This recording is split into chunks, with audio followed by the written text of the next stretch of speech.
Hello, and thank you for joining us for this episode of AMA's Marketing In. I'm your host, AMA CEO Bennie F Johnson. In our episodes, we explore life through a marketing lens, delving into conversations with individuals that flourish at this intersection of marketing and the unexpected. We hope to introduce you to visionaries whose stories you might not yet have heard of, but are exactly the ones you need to know. Through our thought-provoking conversations, we'll unravel the challenges, triumphs, and pivotal moments that have been shaped by marketing.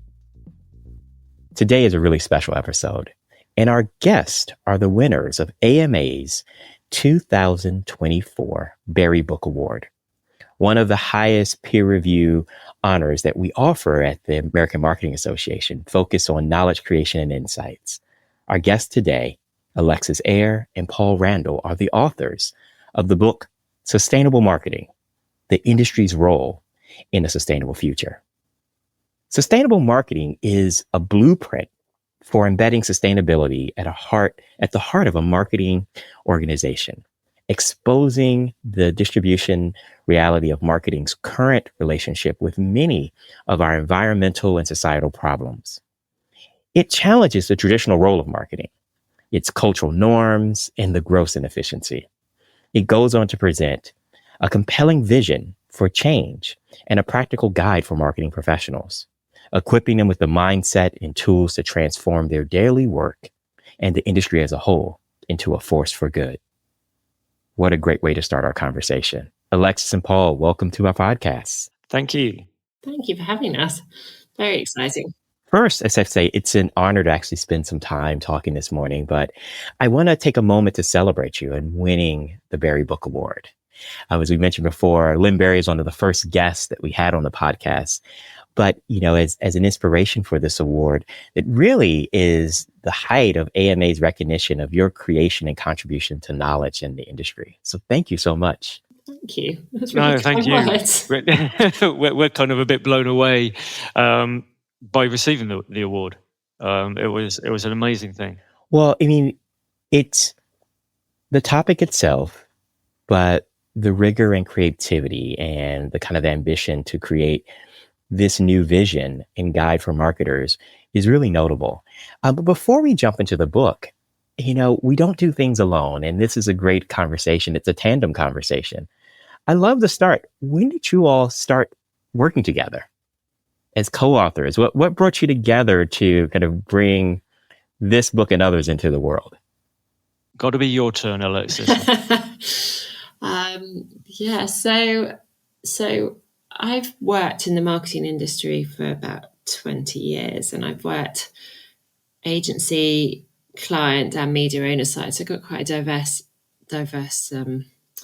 experience from that perspective. And I was actually at an agency at the time. I wasn't actually. I was at a brand at the time, and I had just left there and decided to take some time out. And I decided to sail across the Atlantic with a crazy bunch of people that I'd never met before.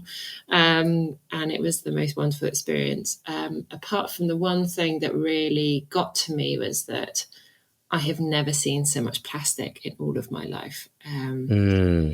And it was like Blue Planet 2 coming to life. And I think the particular one, the one that kind of finally tipped me over the edge, was when I was about 1,000 miles from land and a plastic chair came floating past me. And I just couldn't get over the fact that I was in one of the most remote places in the entire world. And there was more plastic than wildlife. And that had been consistently the case. And I think I basically just said to myself, I said, when I get back, I've got to do something about it. I've got to change my career. I've got to find a way. And I joined an agency for a while, but actually in the background, I was looking for something else. And actually someone that recommended the Business Sustainability Management course by Cambridge Institute of Sustainability Leadership, which is the arm of Cambridge University. And it's a ridiculously long title. And it's the most amazing course, sort of 8-week course, really intense. And that's where I met Paul. And that was in 2018. No, 2020. Yeah. Was it 2020, wasn't it? It's 2020 because it was just coming out to COVID. So it was 2020. So that is where I met Paul. And that's really where it all started. And I think both of us felt completely disenfranchised. We definitely felt like we were the big problem in the room. There was like 700-800 people on the course, and no one wanted to meet us because we were marketing people, and we were seen very much as the devils in the room, the ones that are causing a huge amount of the distraction today. And both of us were on the same trajectory, that we wanted to leave marketing because we were so disenfranchised by it. And actually, it was an amazing marketing professor who actually turned around to us and said, no, you have to stay in marketing, but you've just got to find a way to make it good, I suppose.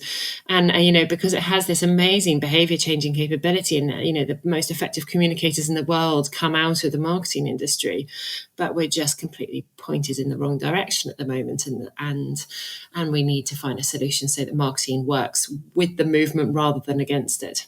Mm-hmm. I let Paul add on to my point to getting onto the Cambridge course. It wasn't quite so as adventurous as Alexis is. I was actually in this room. So kind of like were you sitting in the chair that Alexis saw floating by? Well, if she'd collected it, we could have done that, actually, yes. But unfortunately not. But mine was still quite emotionally impactful for me, because I'd literally been consulting on an automotive client. I'd literally just got off a call about their supercar. And my daughter walks up to me and completely out of the blue goes, "Daddy, is your job good for the environment?" And it's one of the first times at that point when I hadn't got a good answer for my daughter, and felt hugely guilty for that. And actually, out of uni, I'd been really lucky to go into a role with the British Standards Institution. And I was part of the team that had launched the environmental management standard ISO 14001. And I'd got to meet some incredible people like Jonathan Porritt, who set up Friends of the Earth and things of that nature. So I'd had a bit of a sheep dip into that world, but then got excited by tech marketing and went and worked at Microsoft for a decade and things like that. And that question from my daughter brought me right back to what was important. So that was my trigger to go and enroll on the course, where, Alexis and I pretty much found each other cowering behind the bike sheds, feeling like we're growing our devil horns. And it was that triggered, we either get out of marketing or we do something about it. Right. And that put us on our journey. And after the course, we spent probably a couple of years doing a huge amount of research. The course taught us to be kind of like nerds, to be perfectly honest, and go and do a huge amount of research. And as a result of that, we had a bit of insight, there was loads of work going on in the marketing community to try and make it more sustainable, but it was very fragmented, very piecemeal. So we said, there's nothing tying this together. So we pulled together, we kind of wrote a new framework, strategic planning framework called the Sustainable Marketing Compass. And we thought, we could just consult on that and get one or two clients that might pay attention. But what if we just put it out open source and let people play with it? Right. And we put it onto LinkedIn, and we had 750,000 people look at it in the first 24 hours, which blew us away. I still remember that day now where it's like, Alexis, it's still going up. There's still people looking at and since then, it's been a real roller coaster. We've worked with some of the world's biggest corporates. We've had agencies take the compass, pitch for new clients with it, win, and then come knocking on the door going, help, how do we do this? And then, working with that, we get to work with clients, we get to work with agencies. And as a result of that, we said, there's a book here, isn't there? And just as we'd finished writing our proposal for a book, our publisher knocked on the door and said, have you thought about writing a book? And we ended up in a place we never thought we would be. But it's amazing, to hear that kind of journey and be at that crossroads of either get out of the way or do something. Yeah. Right. And having that space in there. I want to talk about, the poetry in each of your stories where there's this provocation that comes from the future, whether it's seeing the past and the plastics that show up, or having our future selves, our kids, come and challenge you and ask you that question. What are you doing about it? When you look to this, I think that the book provides that impulse for the rest of us as a profession. What are you doing about the future? What, can you share with our group in practical advice can you give to marketers who are hearing our voices, hearing this story, and are realizing I need to do something? How do they start? Well, we'd like them to start by reading the book. But actually, yeah. But that's good. You start by making yourself aware. I think, Alexis and I had our personal triggers, and I think there was something in our gut saying there's something not right here. And over the last 5 or 6 years, we've had thousands of conversations with other marketers with that same sense of internal, am I doing this right? Mm-hmm. But it's only when you can articulate it and describe it, and eventually kind of start to get to the point where you measure it, that you really get the magnitude and you really get that sense of, oh my God, I can't stay on this path. I need to change. Right. I think having a personal trigger is important for lots of people, but then you build that sense of urgency and agency about educating yourself and understanding what exactly is happening. Yeah, I think sort of adding on to that, I mean, I think the first thing is to educate yourself around what sustainability is. And, there's a lot of free courses out there. You don't have to pay for a course. I mean, the UN has an absolutely amazing suite of courses on their website, that give you all kinds of short and longer courses, all free, that teach you about biodiversity, the broader topic of sustainability is in the more holistic thing. You can dive into supply chain management and all that kind of thing. So I'd really start with something like that. I think the other one that's really useful just to get your head wrapped around is the United Nations Sustainable Development Goals, because I think it gives you a really good overarching view of where the world needs to go, what the ultimate goals are. They're not perfect, but they are the biggest blueprint we have. And it's the biggest blueprint that the most number of organizations in the world use it, as in educational institutions, governments, NGOs, companies now use them quite often. So it's a very common blueprint. And I quite like it when someone called them the world's to-do list. And I think it's a nice way of saying it, I suppose, for something that's actually quite big in terms of what they're trying to do. But I think they are brilliant. And you can look up, I think it's unsdg.com. And I think it's just a really good place to start with. Where do we need to get to ensure that we get to a place where there is a future for our children, and there's a future that is worth living, and not worth living in terms of, but I mean, that is fair and just, and it's a healthy planet that they're living on. They're not living surrounded by plastic everywhere. They're not being poisoned by the food they're eating because of the amount of chemicals in the soil. I mean, that's what those SDGs do, is give you a really good frame to understand what needs to be achieved worldwide by everyone. Right. Now, I'm going to ask this question from a profession standpoint. In a classic sense, marketing has always been about creating more, right? More demand, more consumption, more commerce. But in our space, it's where we run up against this kind of classical framework of marketing generating more, against how do we manage a future that needs to be more sustainable, that requires restraint. Exactly. I mean, you go right to the heart of what we're trying to explore in the book with that, Benny. It's, we, in the first part of the book, we interrogate why that's the case. What's our role? Why are we so focused on growth? Why are we so focused on generating profit? And, that role that marketing plays in the economy. When the 4 Ps were being written by Jerome McCarthy and laid down, marketeers were viewed as economists. And, the economists in the 1950s were saying, look, we'll make society better by the concept of ownership and by allowing us to buy things that would make our lives better. And they had 2 assumptions in there, that we had rational humans with perfect knowledge. And every marketeer on this call is going, well, that's a bit stupid, because we're not rational and we don't have perfect knowledge. But you know what? We can help.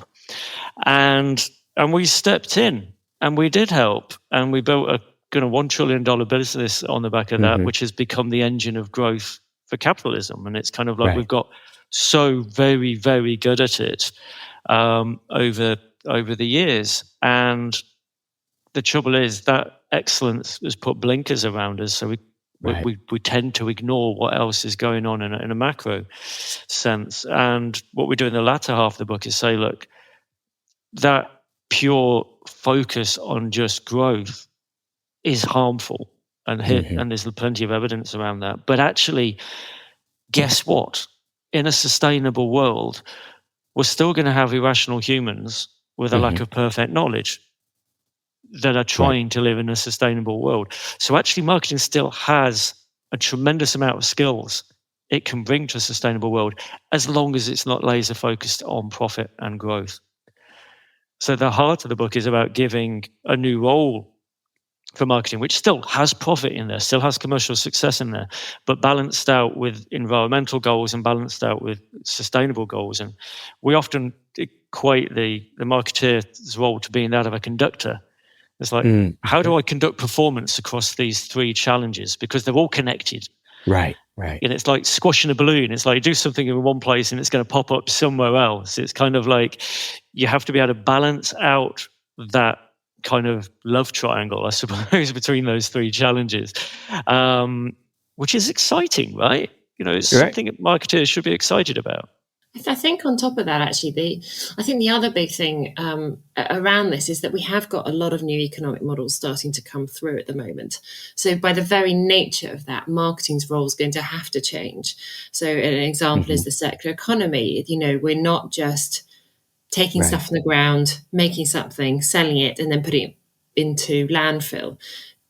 Circular economy is all around keeping as much resource in the system as possible. So when it comes to end of life, it is used for something else, and it carries on. And there's loads of elements to the circular economy in its own right. But the whole idea is that we don't use nearly as much raw resource. We keep as much resource within this circle, and we see it as no resources waste just doesn't exist in the natural world. And that's what the circular economy is trying to say, is that everything has a value.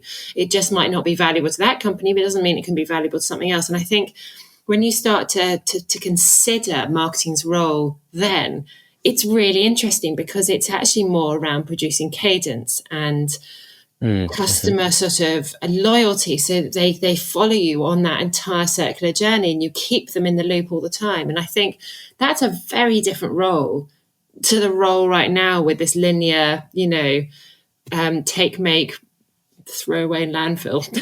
So I think it's really exciting. And I think we are still very much learning, on top of the fact that we need to balance environment, society, and commercial success, as Paul was saying earlier. We also need to understand that actually marketing's role in how it behaves is going to have to change with the very economic models that are starting to come through, and there won't be just one. There's quite a few different ones that are starting to emerge right now, and it's a really exciting time. It's really it's a brilliant challenge. Well, when I think about the challenge, your research relationship and writing relationship, that's kind of served as a model. You're doing this in partnership.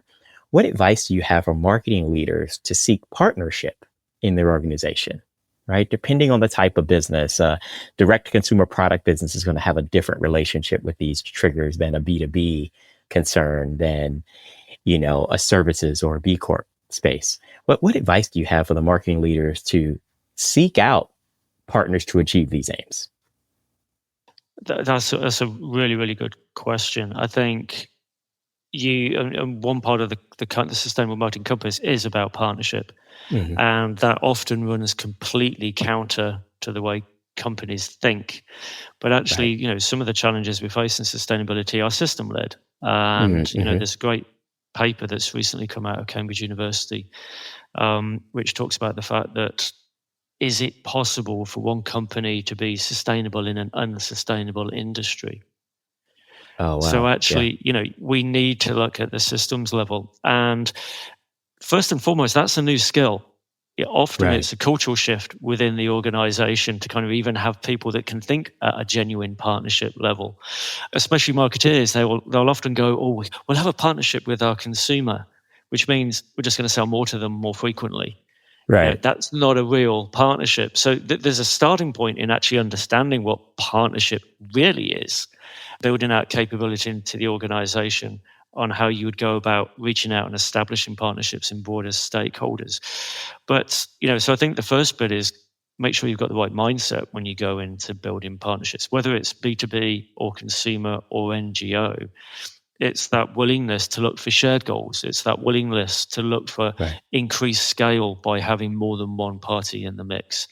It's that willingness to kind of share and champion each other on that journey together.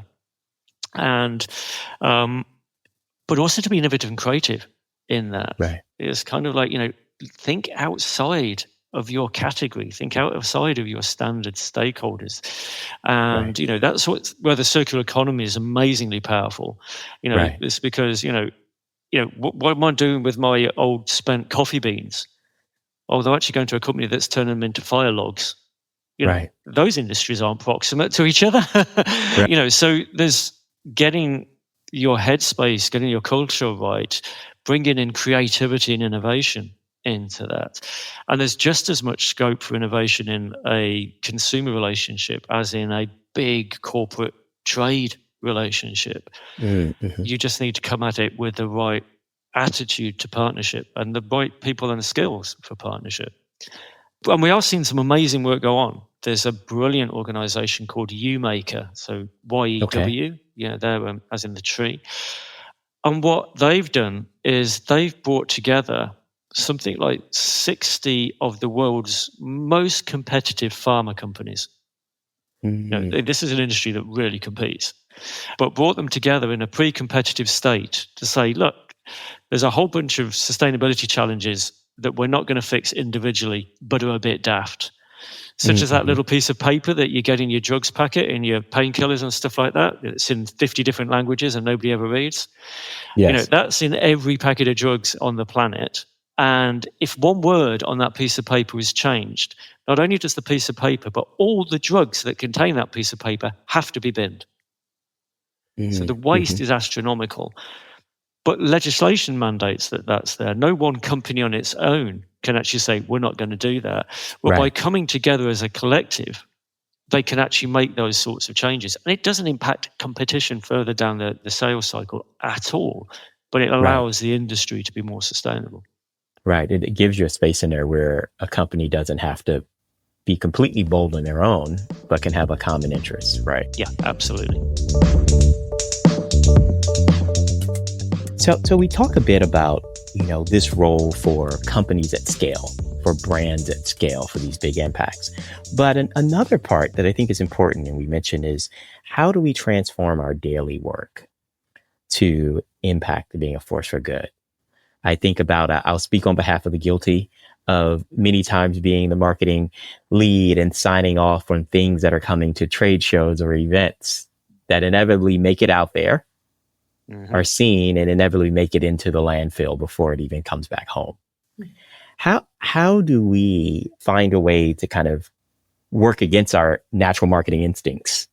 Yeah, I think that actually the easiest way to do it is to actually do a full-blown assessment of your marketing, because I think that the sustainability world, and we've really pulled this from the sustainability world. The sustainability world solely depends on the assessment they do on their company before they start acting on anything. They actually look at what they're currently doing to work out where their impacts actually are. And quite often their biggest impacts aren't where they thought they were. And this happens time and time again. So I'd actually almost say is start with a full-blown assessment of your marketing, but put a sustainability lens over the top. So in the book, we've actually said you've got 11 different areas of marketing you need to look into, like the 4 Ps and targeting and your growth strategy and your supply chain. And you look at that all through the lens of the United Nations Sustainable Development Goals. So how is my growth strategy affecting health and well-being? How is my product currently, affecting climate change? What kind of implications are there surrounding that? And by doing that, it is going to be detailed, but you don't have to do it regularly. It's you probably even need to do it once and maybe look at it maybe in the next few years. But it's to look at it and work out actually where your biggest impacts, because that will become the source of all your decisions going forward, being like, where do we need to drive the biggest change, in terms, and where are the sort of like the smaller pieces that could be easy wins, or they could be, they could be changed later down the line, because that will massively help you if you're thinking about your trade shows, understanding even if you should go to a trade show. I mean, that could even be one of the questions that comes out of that assessment, is that the best use of how you're trying to achieve your targets through the sort of commercial, environmental, societal lens that you should be looking at going forward. So I'd start with the assessment, and then every decision after that is, we always say, is look through the three pillar triangle. So every single decision you make, you say, what is the impact commercially? What is the impact environmentally? And what is the impact societally?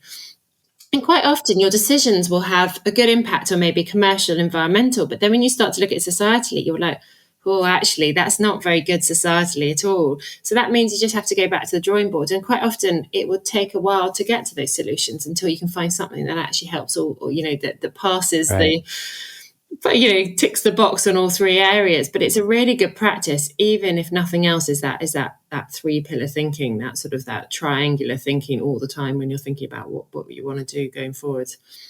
The one thing I'll add to that as a something I found really resonates with teams as a mental trick to get them into that sort of thinking.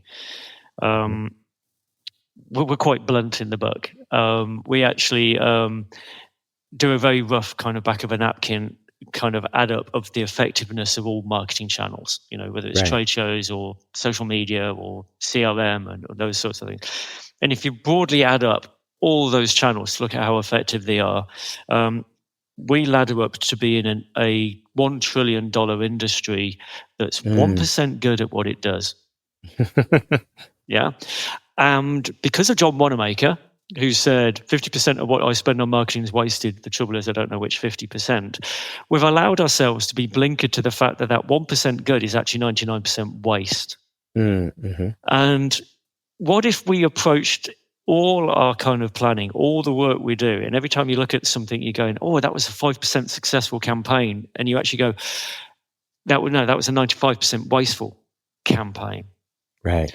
So a mental trigger there, because there's also a chance to save cash in there at the same time. Right. Yeah. And then the second point on that is, well, how do I get really innovative and change that? Mm-hmm. Because there's a great McKinsey article that talks about marketing being stuck on tram lines. Since our digital world's taken over, it's like all campaigns orientate around a bit of data, a bit of content, a platform to put it on, and some media that kind of like puts it out there. It's like, where's the creativity gone? Where's the genuine? Back in the cola wars, we had Michael Jackson dancing for PepsiCo, and kind of Coca-Cola put a tin on the space shuttle. It's like, would that come out of your Facebook plan? Where's the genuine creativity gone, and the genuine use that real skill of the marketeer to be creative, but in the pursuit of real effectiveness? So when you think about the future, and you said the skill of the marketer, one of the things that we've been exploring is how those skills have changed and evolved, and what the market and opportunity are pulling on today. What top skill do you think marketers should be honing for a more sustainable future, for a role in sustainability marketing? I think collaboration. I think that is probably it goes back to the partnership thing. It is moving from that hiding everything and closing down and saying, this is the way we go forwards, to actually being much more open and collaborative and thinking much further outside the box. Thinking outside the marketing industry for solutions, and thinking even outside, your own industry. If you're in beauty, then thinking outside the beauty industry for those solutions. It's really that design system thinking is an amazing place to start, because it really channels your thoughts. When I say channels, it spreads your mind, I suppose. It opens your mind to many other ways of thinking about things. So I think that sort of collaboration, but also opening the mind is just fundamental, because we're not going to be able to do this by ourselves, and we're not going to be able to do this with the current way we do things. It is a big mindset shift. So, sustainable marketing, You land on the title that puts it straight in for you. But for many, it's inherently a conflict when they think about sustainable marketing for those who may be outside of our space. So as we know, as marketers, we're the captains of influence and direction. How do we, position ourselves that our other peers, our other executives in the organization, when they hear us talking about sustainable marketing, they lock in instead of rolling their eyes and looking the other direction? Right? It's the, as you mentioned before, professionally, we've been like the captains of waste.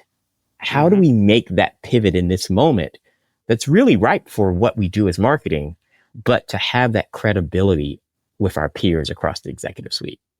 It's a great point. We're the architects of desire, right? Right. that's what we champion at, and it's what the rest of the corporate machine looks at us to do. But I think it's back to Alexis's collaboration point. There's another function in the corporate machine that marketeers often don't know, and I mean physically don't know, that have the same agenda. That's the sustainability team. And the amount of times we do workshops with big organizations and we introduce the CMO to the head of sustainability for the first time. It's kind of like, it's like, considering we're supposed to be these individuals and with a skill set to go out and broker relationships and things of that sort of nature, we're actually quite blinkered. And, look within the organization, look to where sustainability is already being invested in. There's in big companies, there's a huge amount of investment going into ESG and into sustainability and transforming the way we manufacture things, the facilities we use, the way we ship things. There's a huge amount going on. And marketing's often missing from the equation. I mean, marketers like to have this kind of thought that they're leading the organization. They're at the front of the ship, charting the waters forward. On sustainability, that's not been the case. We've actually been largely oblivion to it.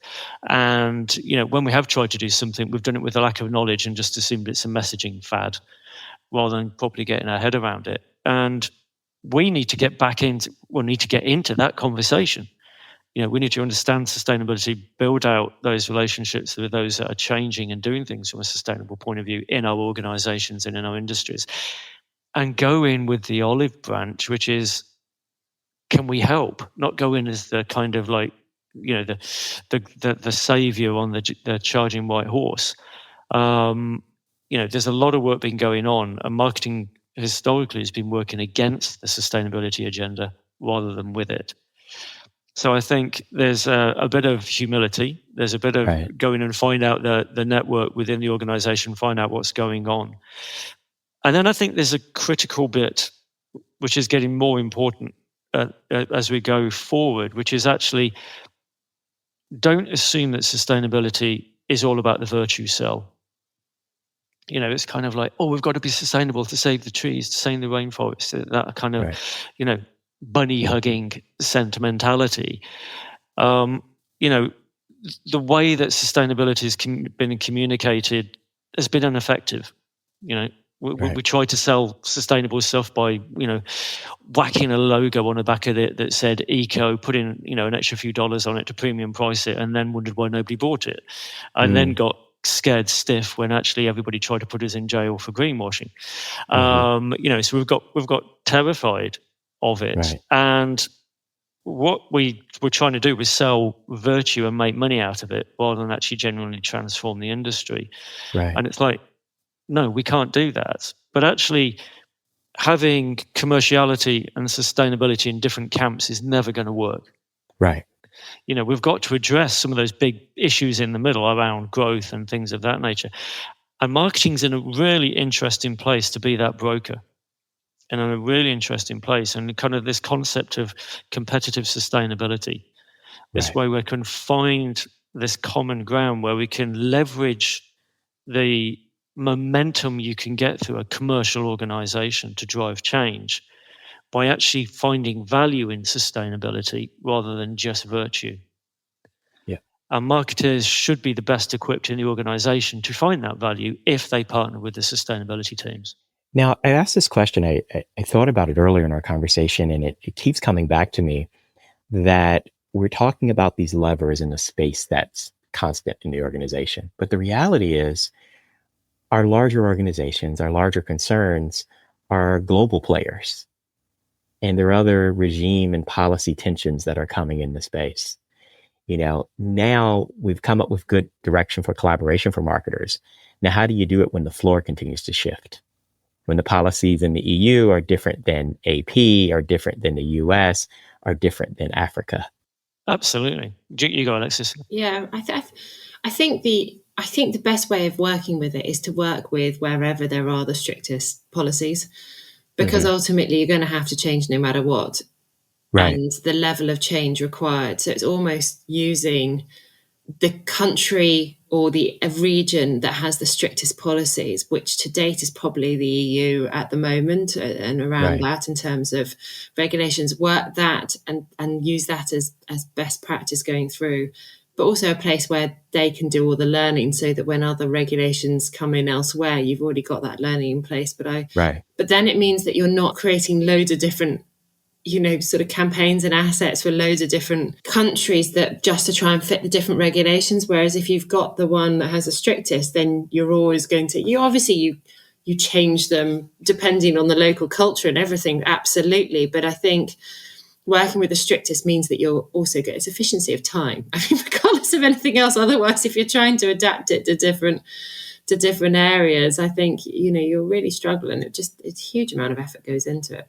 I think we also need to understand where all that legislation and all that kind of like shift around legislation and geopolitics and things that are going on, where they play a role and when they start to not play a role.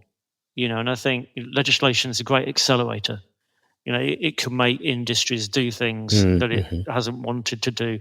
But as maturity, and lots of industries you can see this, as maturity creeps in, then actually it becomes a competitive edge. It becomes part of an economic model. And as soon as it becomes an economic model, it's going to run on those rules more than it's going to run on, the compliance, the laws and regulations become a compliance tick boxing. That's the bare minimum. I've done that. Now I'm competing. Right. Now I'm competing for this big tender because the tender's got all these environmental requirements in it. But actually, it's how good at that am I compared to my competitors. So, then it becomes, a competitive piece. Then that starts to drive innovation. And as soon as you've got innovation coming out and one company beating another on, innovation in that space, that's, where it's more comfortable for us. But, that's where it becomes sticky and, and isn't going to go away. Well, as we conclude our conversation, I'm going to ask this one evolutionary note. What does the future look like when we go from sustainable marketing being something that's met with skepticism to sustainable marketing being embraced as strategy? Bliss. My work here is done. What an incredibly insightful and wonderful note to conclude our conversation on. I mean, it really is. But once again, such incredible work and forethought into bringing us to a new space. Once again, as the jurors and community have attested, sustainable marketing is an incredible blueprint, and you have created the industry's role in the sustainable future. Congratulations again for the Barry Book Award. Thank you, my friends, for being on the podcast with me. We have to come back again because this is an evolving and ongoing space. I'd love for us to come back next year and see who's getting better and who needs our help. Would love to come back, and thank you so much for the award and having us on. It's been such an honor. Yeah, thank you very, very much. Paul and Alexis, thank you for joining us. And I thank you all for joining us for this episode of AMA's Marketing And. We encourage you to check out the 2024 Barry Book Award winner by Alexis, Eyre, and Paul Randle, Sustainable Marketing, the Industry's Role in a Sustainable Future. We encourage you to explore the AMA for resources to bring your marketing to a more sustainable space. Thank you once again.